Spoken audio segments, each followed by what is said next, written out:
Assalamualaikum warahmatullahi wabarakatuh. Ya, kita hari ini di hari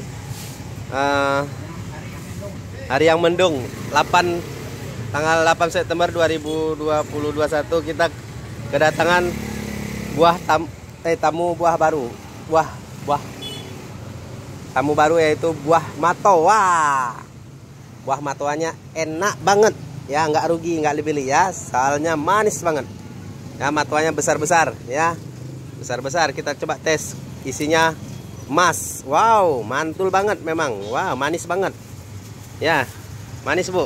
Silahkan dicoba. Nah, kita coba tes. Wow, mantep. Besar kali ya. Nah, rasa manis.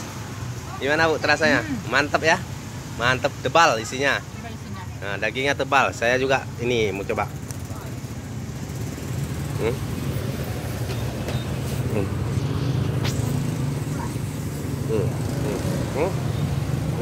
Tebal kali, mantap kali ya.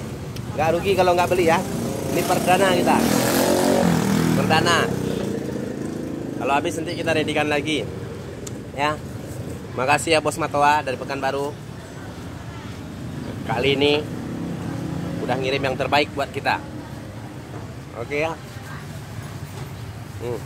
Tebal, dagingnya tebal.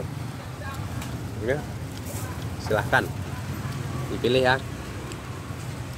Nah, kita udah taruh sana. Dicoba Mbak matoanya. Coba. Hah? Kurang suka? Bang enak kok, kurang suka. Jeruk mau? Jeruk lemon? Ya, bau durian. Ya, manis. Manis, terima kasih.